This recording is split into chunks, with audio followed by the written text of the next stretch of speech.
What are barrier methods for contraception? Barrier methods of contraception are techniques designed to physically block sperm from reaching an egg. These methods work during sexual intercourse to help prevent pregnancy. They are hormone-free, making them a suitable choice for individuals who prefer to avoid hormonal contraceptives for health or personal reasons. One of the most common barrier methods is the male condom. This is a thin sheath, typically made from latex or synthetic materials, that fits over the penis. Male condoms not only help prevent pregnancy but also provide significant protection against sexually transmitted infections, including HIV. However, natural or lambskin condoms can prevent pregnancy but do not reliably protect against infections. Another option is the female condom, which is a pouch-like device inserted into the vagina before intercourse. It creates a barrier that prevents sperm from reaching the egg and may also lower the risk of some sexually transmitted infections. The diaphragm is a reusable device made of silicone or latex. It is dome-shaped and inserted into the vagina to cover the cervix, blocking sperm entry. To increase its effectiveness, it must be used with spermicide and requires a prescription from a healthcare provider. The cervical cap is similar to the diaphragm but smaller.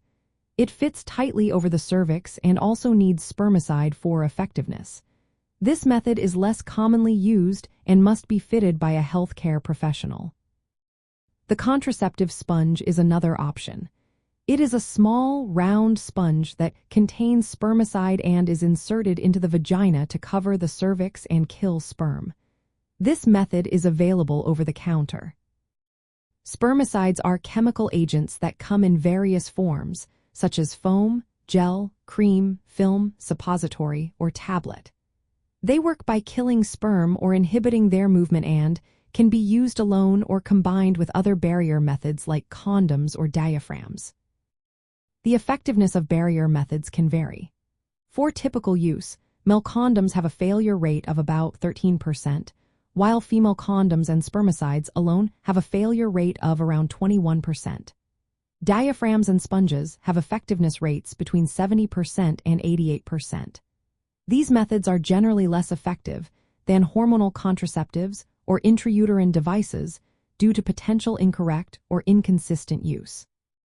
From a sexual health perspective, male latex condoms are the only barrier method that reliably reduces the risk of most sexually transmitted infections, including HIV. Other barrier methods primarily focus on preventing pregnancy and offer limited or no protection against infections. Barrier methods have several advantages. They do not introduce hormones, which means avoiding hormonal side effects. Many are accessible over the counter, except for the diaphragm and cervical cap. They can be used on demand without a long-term commitment. When condoms are used, they provide dual protection against both pregnancy and sexually transmitted infections. However, it is crucial to use these methods correctly and consistently every time to ensure effectiveness. If a barrier method breaks or slips, or if it is not used during intercourse, emergency contraception may be an option to consider. In summary, barrier methods are physical or chemical means to prevent sperm from fertilizing an egg. They offer hormone-free contraception options with varying effectiveness and some protection against sexually transmitted infections, especially when using male condoms. They play an important role in contraceptive choices, particularly for those seeking non-hormonal methods or protection against sexually transmitted infections. Always consult a healthcare professional for personalized advice on contraception options.